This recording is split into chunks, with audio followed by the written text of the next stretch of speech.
Hi, I'm Dr. Alana Miller. I am an integrative psychiatrist and cancer survivor, and I help people combine Western medicine with Eastern wisdom and holistic approaches so people can live fuller and happier lives. And I also lost my voice over the weekend.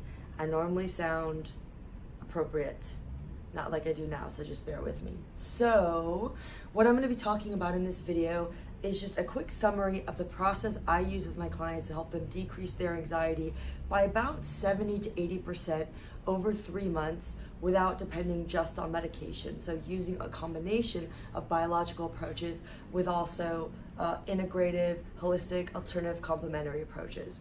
So first, I'm just going to start with a story, and it's all going to make sense at the end. So the story is about my husband, my dear husband. I love him. He is what I would call a biohacker. He likes listening to all these crazy podcasts and reading all these weird books. And I say he's never met a supplement he doesn't like. Every 3 days we get another box of Amazon with some high quality fish oil or some, I don't even know. He takes all my supplements that I buy too. I love you, Daniel, but stop taking my supplements. Okay, so anyway, Daniel, my husband, has been wanting to lose around 10 to 15 pounds for a while. I think he's normal weight, but whatever, he wants to lose some weight. And he's tried every crazy diet that you can think of. And it's always just, he gets some idea in his head, he wants to try this diet. So first it was paleo, then ketogenic, then intermittent fasting. He's sending me all these studies he wants me to read during the day on intermittent fasting and listen to his 3-hour podcast. Now I don't have time to listen to a 3-hour podcast. Anyway, he's doing all these diets, but not losing any weight.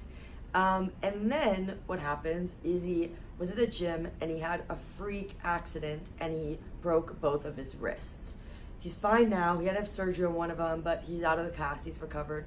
But so for about 6 weeks, he was full on double casted. Could not do anything for himself. So I, of course, was taking care of him, and I had to make food for him because he couldn't prepare food for himself. So I would leave for work in the morning, I'd put out some plates of food for him, I'd get home, I'd cook for him. And he was, depressed about the injury and on a bunch of painkillers. So I just made him whatever he wanted. He wanted a box of cookies for lunch, he got a box of cookies for lunch. He wanted mac and cheese for breakfast, I made him mac and cheese for breakfast. And so my point is he was not eating healthfully. However, because he had 2 casts on, he could not get into food when I wasn't there. And so I go to bed early, and normally what he would do after I go to bed is he would just be like a train wreck through the kitchen eating everything. I wake up in the morning, be like, I thought we just went to the grocery store, everything's gone. Stuff that would take me a month to eat is gone. So he kind of had like a night eating issue.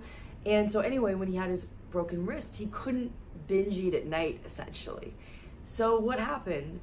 He wasn't doing ketosis. By the way, I tried to explain to him that not eating between noon and 6 p.m. is not ketosis. That's just called a normal window of not eating, but I digress. So anyway, he couldn't get into food at night, but he wasn't doing any crazy diet, and he lost weight because he was not doing the main thing that was causing him his problem, which was night eating. So he didn't have to do anything special. He just had to eliminate the thing that was causing him the most issue. Now, this directly applies to overcoming anxiety, because the thing I see the most practicing as an integrative psychiatrist is people not understanding or mastering the fundamentals. So I'm going to tell one more story. This is a potential client I spoke to a couple of weeks ago. Really nice woman, had struggled with anxiety for a long time and had basically tried everything, or felt she had tried everything.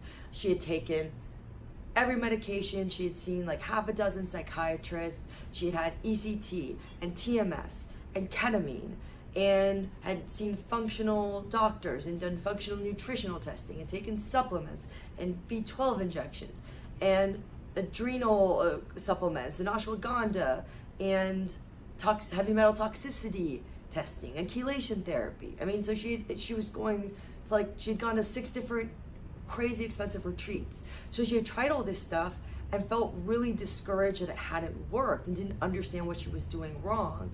And what she didn't understand, what a lot of people don't understand, because this is a fault in my field of psychiatry, we tend to to make people think it's very silver bullet, like just take the perfect chemical and you're better. But of course, our bodies and our brains are very complex organs, and they don't just respond to one single molecule. It doesn't solve the problem.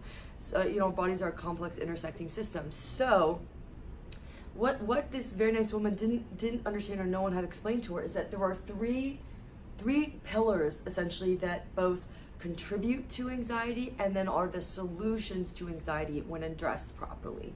So one is biology. Now, this is like for people who have a family history of anxiety, or who have had anxiety for a long time, since a young age, usually have a biological predisposition to feel anxious. They have a higher anxiety set point.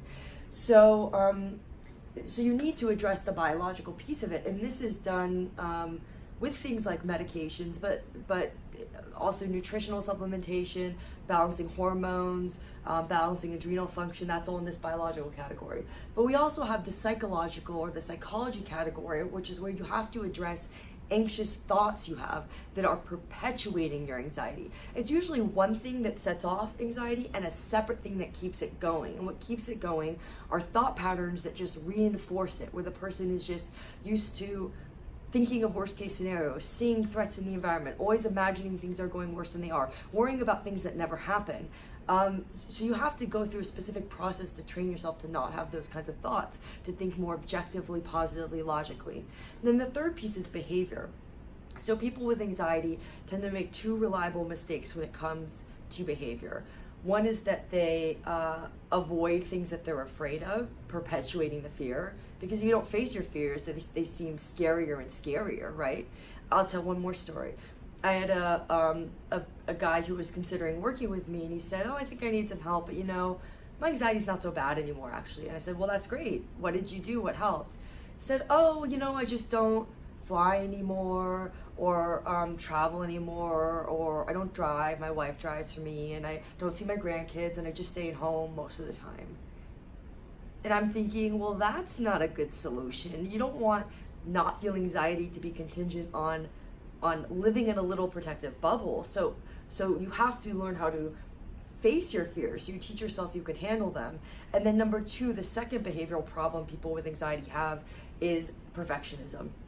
So perfectionism, thinking that they have to do everything perfect to be a worthy and good human being, or even thinking they have to do everything perfectly to get rid of their anxiety. And I saw this in the woman that I was referring to, that I spoke to recently, who felt like she had to find the one silver bullet perfect approach to overcome her anxiety, and was kind of jumping just from one thing to the next, taking medication for a week, and then trying some supplement, and then stopping that and going to a retreat, and then but never sticking with something long enough for it to have the benefit it could have. So like, for example, with this woman, she had tried, I would say she probably tried everything in this category. I mean, so she had tried medication. I'm sorry, I have terrible handwriting. She had tried ketamine, ECT, TMS, supplements, vitamins, bioidentical hormone therapy, hormone replacement therapy. And by the way, people, I see this mistake on both sides, where both traditional psychiatrists and then naturopaths will be very extreme on their sides and think like, psychiatrists will say, "Oh no, all supplements are nonsense." And then naturopaths will say, "All medications are nonsense." Neither of those things is true. Not all medications are the same. Not all supplements are the same. There are some that you can actually use together in the right combination that are very helpful. So that's a problem I see in my field, is too much of this dichotomy of natural versus unnatural, whereas a lot of these biological approaches, whether they're supplements, over the counter, or whether they're prescription medications, work on the same neurotransmitter pathways. So anyway, she had tried all this stuff. So let's say if we were grading her on how much she tried in a category, let's just give her a full-on 10 out of 10. However, when I'm asking her, what have you done in this category, you know, to challenge anxious thoughts? And she said, well, I did therapy a couple times. I saw therapists like a couple times, but we didn't really connect, and I just didn't know what to do after that. So I haven't seen anyone since. And I get that, because sometimes it is hard to find a therapist that's a good fit for you. And it like takes a lot of energy. You're like calling people around and stuff. So I totally get it. But essentially she hadn't really stuck with someone, found someone to stick with who was going to help her change those thoughts, a therapist who trains in a very specific area about how to challenge negative thinking. So like if we're, rating her or whatever, I don't mean rating in like a judgmental way. I'm just trying to use this as an illustration, So, but let's say she tried 2 out of 10 things in this category. Now, when I asked her about this third category, I said, what have you done to challenge anxious behaviors? And she said, well, what do you mean? I'm like, oh, have you challenged perfectionism? Do you practice making mistakes on purpose? Do you do exposure exercises? Do you practice facing your fears? She's like, I don't know. I've never done any of that. So then, that's kind of like a 0 out of 10 here. So these things are force multipliers, meaning that you need a little bit of all of them. So like 10 times 2 times 0 is, you don't have to be a rocket scientist to figure that out. It's 0. So no matter, even though she had done all this stuff and spent, God knows, probably tens of thousands of dollars doing stuff in this category, she hadn't had benefit because she wasn't doing enough in these other categories to give this category a boost. So like, let's take a theoretical person B. Person B kind of half-asses it in every category. Person B, yeah, I'll take some Prozac and I'll take some L-theanine, sure, that sounds fine.